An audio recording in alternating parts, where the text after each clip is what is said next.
क्या आपको पता है कि विनर विनर चिकन डिनर ये जो फ्रेज है ये असल में पबजी के बहुत पहले से ही स्टार्ट हुआ था और अब जाकर फेमस हुआ है। और क्या आपको पता है कि पबजी की जो पेरेंट कंपनी है यानी ब्लू होल वो एक दिन में करीब 20 करोड़ रुपए कमाती है। मतलब अगर हम लोग डिवाइड करें तो लगभग 83 lakh rupees per hour, 83 lakh रुपए प्रति घंटे के। और क्या आपको पता है कि आप अपने स्क्रीन पर जो ये बेड देख रहे हो ये मैग्नेटिक फ्लोटिंग बेड, इस यूनिक सी बेड की कीमत है 11 करोड़ एंड 20 लाख रुपीस। इस वीडियो में आप ऐसे amazing non stop random facts को जानोगे जिनको सुनने के बाद आपका रिएक्शन इस इमोजी की तरह होगा। फैक्ट नंबर 20, आप बताओ कि आप अपने स्क्रीन पर जो ये देख रहे हो ये क्या है।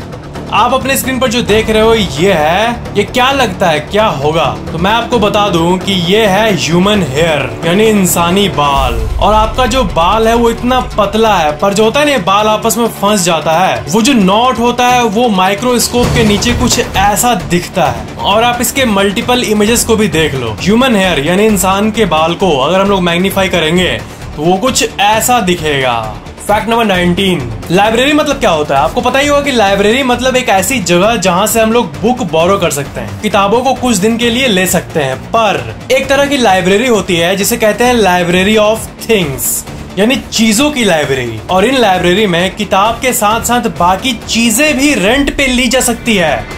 मतलब मान लो कि आपको कुछ दिनों के लिए कुछ अच्छा सा कैमरा चाहिए तो आप इस लाइब्रेरी में गए और कैमरा उठा के ले आए रेंट पे, या फिर आपको कुछ देर के लिए लैपटॉप चाहिए या कोई भी चीज आप लाइब्रेरी ऑफ थिंग्स से रेंट पर ले सकते हो। और बात यह है कि ये बहुत ही रेयर है, ये इंडिया में बहुत कम पाया जाता है और पूरी दुनिया में भी ऐसे बहुत कम ही लाइब्रेरी होते हैं जो कि लाइब्रेरी ऑफ थिंग्स होते हैं। फैक्ट नंबर 18, पबजी में जो इरेंगल मैप होता है उसका नाम कैसे पड़ा सुनो। पबजी के अंदर जो इरेंगल नामक मैप होता है इसके पीछे एक बहुत ही मस्त कहानी है। पबजी का जो क्रिएटर है ब्रेंडन ग्रीन, उनकी बेटी का नाम है इरेन। सो अगर हम लोग इरेन को एंजल से कंबाइन करें तो वो इरेंगल बनता है और ऐसे ही मिला इरेंगल मैप को उसका अपना नाम। आप किसी भी एक गेम का नाम ले लो, उसको दुनिया में अभी कितने लोग खेल रहे हैं, ठीक है। जब आप ये वीडियो देख रहे हो तब लाखों लोग पबजी में लगे हुए हैं। जब आप ये वीडियो देख रहे हो तो लाखों लोग फ्री फायर खेल रहे हैं। जब आप ये वीडियो देख रहे हो तो लाखों लोग बबल शूटर भी खेल रहे हैं। तो क्या कि अगर हम लोग गेम्स के मामले में बात करें तो ऐसा कौन सा गेम है जिसमें सबसे टॉप में है? मतलब साइमल्टेनियस प्लेयर, कॉन्करेंट प्लेयर, एक साथ खेलने वाले प्लेयर में ऐसा कौन सा गेम है जो कि टॉप में है? तो इसका आंसर है पबजी। क्योंकि ये लिस्ट देखो, इस लिस्ट में आप देख सकते हो कितने सारे टॉप गेम्स का लिस्ट है और नंबर 1 पे है पबजी। और इसका जो पीक है वो है 3.1 मिलियन। मतलब 31 लाख लोग उस टाइम एक साथ पबजी गेम में थे। मतलब 100 का मैच होता है वो तो ठीक है, पर जो पूरे दुनिया में कितने प्लेयर ऑनलाइन है उसकी बात हो रही है। एज अ होल पूरा गेम, पबजी गेम का फुल फॉर्म है प्लेयर अननोन बैटल ग्राउंड। आपको पता ही होगा, ऑब्वियस बात है। पर ये नाम कहाँ से आपको पता है? आपको लगेगा कि हाँ प्लेयर अननोन प्लेयर्स खेलते हैं एक बैटल ग्राउंड में इसलिए नाम होगा ये, लेकिन नहीं। प्लेयर अननोन जो है वो ब्रेंडन ग्रीन जो कि पबजी के क्रिएटर हैं उनका निक नेम है। जी हाँ, जैसे किसी का निक नेम होता है ना, चंपू फंपू सोनू मोनू चोनू, तो उनका निक नेम था प्लेयर अननोन। वो इंटरनेट पे यही नाम से फेमस है, प्लेयर अननोन, इसलिए गेम का नाम भी अपने नाम पे वो रख दिए। इंफॉर्मेशन कंपनी सुपर डेटा के हिसाब से पबजी ने साल 2018 में $1 बिलियन यानी 7,000 करोड़ रुपए कमाए थे। और इसको अगर हम लोग साल में डिवाइड करें तो करीब आता है अप्रोक्स एवरेज में 20 करोड़ रुपया पर डे। एक मिनट का हिसाब लगाएं तो 1.38 लाख रुपीस पर मिनट, और एक सेकंड का हिसाब लगाएं तो 2,300 रुपए प्रति सेकंड। मतलब पबजी भी 2000 कमाए, फिर कमाए, फिर कमाए, ऐसे चलता है। और आपके मन में आ रहा होगा कि ये कमाई हो कहां से रहा? अगर पबजी फ्री गेम है तो कमाई हो कहां से रहा है? तो क्या है ना कि जो स्किन खरीदना होता है और जो पेड आइटम्स जो गेम में होते हैं वो दुनिया में कहीं ना कहीं खरीदा जा रहा है रियल टाइम में, और बहुत लाखों लोग खरीद रहे हैं, हजारों लोग खरीद रहे हैं, तो उसी से सारा रेवेन्यू जनरेट होता है। ये जो फ्रेज है winner winner chicken dinner PUBG में, ये फ्रेज गेम या उसके क्रिएटर ने इन्वेंट नहीं किया था। ये असल में 1930s का जो इकोनॉमिक क्राइसिस है, मतलब एक बार हुआ था 1930 के टाइम में कि इकोनॉमिक क्राइसिस आया था और उस टाइम लोग गैम्बलिंग करते थे यानी जुआ खेल के पैसे कमाने की कोशिश करते थे जब इकोनॉमी पूरा डाउन था तब। और जब उस टाइम ये जीत जाते थे गेम में गैम्बलिंग में, उसी दिन लोग चिकन खाते थे। मतलब जिस दिन गैम्बलिंग जीता और उस दिन चिकन खा लो और सेलिब्रेट करो। तो इसी से ये फ्रेज बन गया विनर विनर चिकन डिनर इन गैम्बलिंग उस टाइम 1930 के टाइम में। और उसी टाइम से ये फ्रेज इन्वेंट हुआ। और हम लोग यहाँ पर गैम्बलिंग की तो बात नहीं कर रहे, पर पबजी में इसी डायलॉग को उन्होंने लिया, गेम के क्रिएटर्स ने लिया और यही अब फेमस हो गया। क्या आपको पता है कि पबजी में अगर आप हैक्स ये सब यूज करते हो और पबजी के किसी टीम मेंबर को पता चल गया जो वहां पर सब कुछ कंट्रोल करते हैं, बैन को कंट्रोल करते हैं, तो वो आपको 100 साल तक भी बैन कर सकते हैं। ऐसा एक बार हुआ भी है एक प्लेयर के साथ। क्या आपको पता है कि पबजी एक ऐसा गेम है जिसका एडवर्टाइजमेंट इंडियन टीवी में ब्रॉडकास्ट किया गया है। Fact number 17, magnetic floating bed नाम का ये जो बेड है, ये एक ऐसा बेड है ना जो कि हवा में तैरता हुआ दिखता है और ये 900 किलो तक सपोर्ट कर सकता है और 4 बहुत पतले वायर से ये हेल्ड है। और इसका प्राइस है करीब $1.6 मिलियन, यानी करीब 11 करोड़ 20 लाख रुपीस। That's गजब प्लस फैंटास्टिक गजबैस्टिक। फैक्ट नंबर 16, गूगल जो सर्च इंजन है ना, गूगल है वो साल 1999 में 50 मिलियन पेजेस को लिस्ट क्रॉल करने के लिए, मतलब उतना डेटा इकट्ठा करने के लिए 1 महीने लगे थे गूगल कंपनी को, जब वो नया था 1999 में। तब पहले आप ये सोचो कि साल 1999 में गूगल जो है वो 50 मिलियन पेजेस को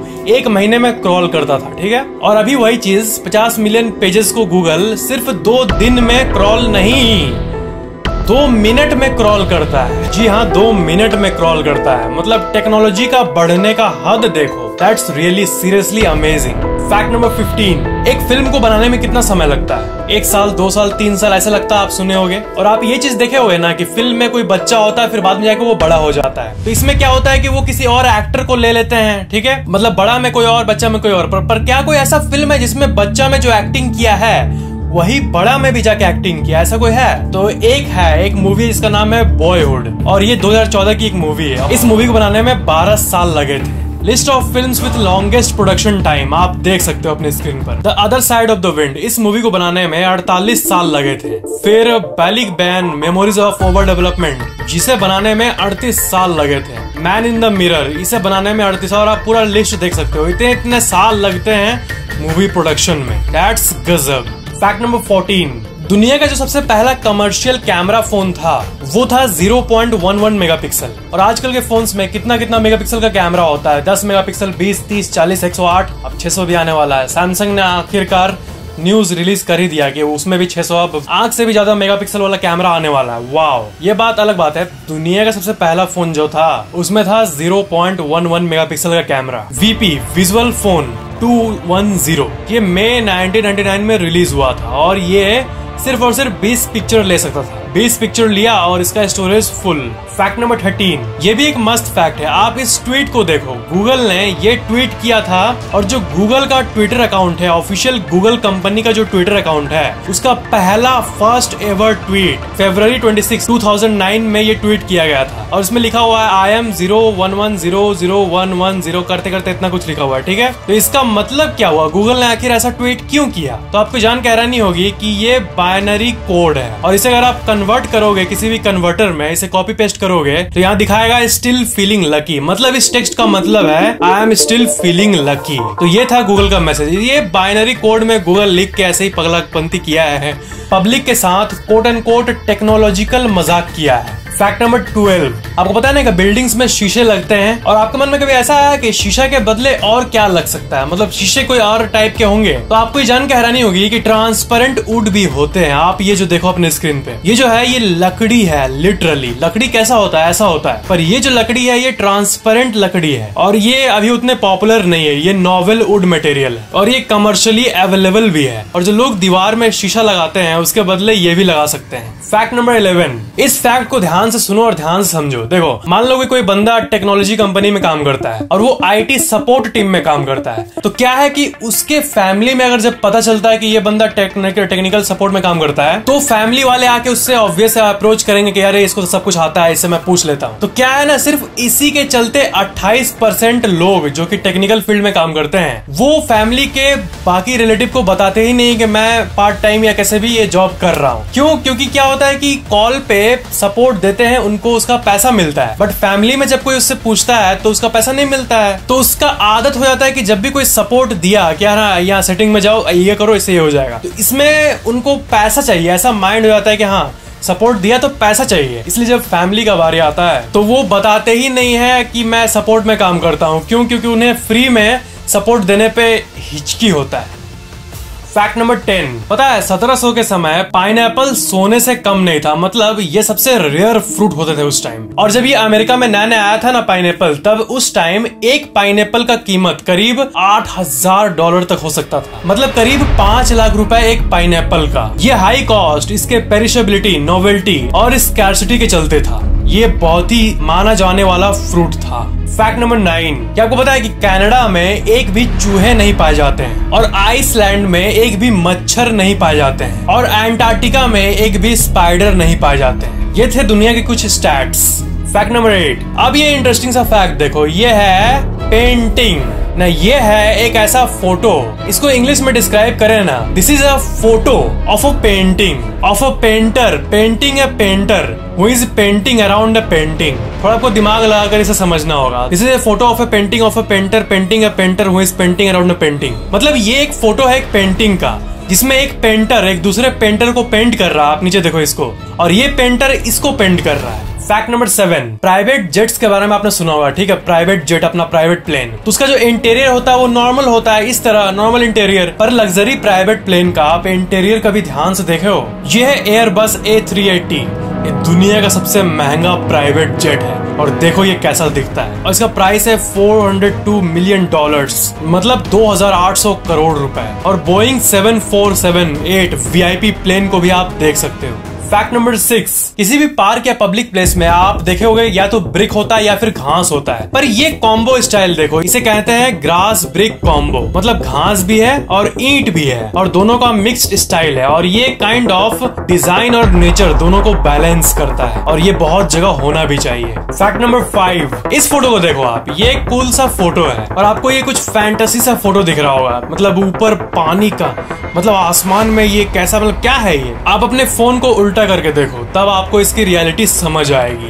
फैक्ट नंबर 4, क्या आपको कभी कुछ ऐसा फील हुआ है जो कि आप अपने मुंह से एक्सप्लेन नहीं कर सकते हो? मतलब कुछ ऐसा फील हुआ है जिसे वर्ड्स में आप एक्सप्लेन नहीं कर सकते हो? कुछ ऐसी वियर्ड सी डरावनी फीलिंग, या फिर ऐसी वियर्ड सी अच्छी फीलिंग, या कोई भी फीलिंग जिसको आप वर्ड्स में डिस्क्राइब नहीं कर सकते हो, बस आपको लगता है कि अरे ये बस फील होता है। तो इस चीज को ना टेक्निकली एलेक्सीथाइमिया कहते हैं, एलेक्सीथाइमिया, और ये लगभग पॉपुलेशन के 10% को होता है। फैक्ट नंबर 3, सैमसंग कंपनी का जो गैलेक्सी बीम फोन है ना, वो दुनिया का इकलौता ऐसा फोन है जिसमें प्रोजेक्टर दिया हुआ है। मतलब आप उसे रख के प्रोजेक्टर का भी यूज कर सकते हो। ये इंडिया का पहला स्मार्टफोन था जिसमें बिल्ट इन प्रोजेक्टर था, जो कि मिनी होम थिएटर जैसा यूज हो सकता था। फैक्ट नंबर 2, जब डोनेशन की बात आती है तो क्या आपको पता है कि दुनिया का सबसे हाईएस्ट डोनेशन कितना है? एक बार में ऐसा कोई है जो अरबों रुपए दे दिया हो किसी संस्थान को? ऐसा कोई इंसान है जो कि एक बार में अरबों रुपए डोनेट कर दिया हो? तो जो सबसे बड़ा चैरिटेबल डोनेशन है वो वॉरेन बफेट ने किया था। उन्होंने $37 बिलियन का प्लेज लिया है। बिल गेट्स का जो फाउंडेशन है, bill and Melinda Gates foundation, उसमें उन्होंने साल 2006 में $37 बिलियन देने का वादा किया है, और ये जो है ये इम्प्लीमेंट होगा इनके डेथ के बाद। मतलब वॉरेन बफेट ने ये कहा है कि जब मेरी मृत्यु होगी तब मेरे $37 बिलियन को डोनेट कर देना। फैक्ट नंबर 1, सैमसंग कंपनी जो है ना, ये साउथ कोरिया की कंपनी है, और ना सैमसंग कंपनी को आप साउथ कोरिया का बैकबोन भी मान सकते हो, क्योंकि सैमसंग साउथ कोरिया के 15% इकोनॉमी के लिए रिस्पॉन्सिबल है, और वहाँ के लोग सैमसंग के ओन्ड अपार्टमेंट में रहते भी हैं। सैमसंग ओन्ड मेडिकल सेंटर में जाकर ट्रीटमेंट भी लेते हैं, सैमसंग के यूनिवर्सिटी में जाते हैं, और यहाँ तक मरने के बाद सैमसंग कंपनी का जो फ्यूनरल होता है, जिसे फ्यूनरल पार्लर कहते हैं, वहाँ उनका क्रिया होता है। और साउथ कोरिया का जो कैपिटल है सियोल, वहाँ पर सैमसंग टाउन नाम का एक टाउन भी है, मतलब सैमसंग शहर, सैमसंग टाउन। अगर आपको वीडियो पसंद आया तो लाइक जरूर करना और शेयर जरूर कर देना, और अगर आप पहली बार चैनल देख रहे हो तो सब्सक्राइब करके बेल आइकन भी ऑन जरूर कर लेना, ताकि आने वाले अमेजिंग वीडियोस आपको तुरंत मिल जाए। Thank you so much for watching.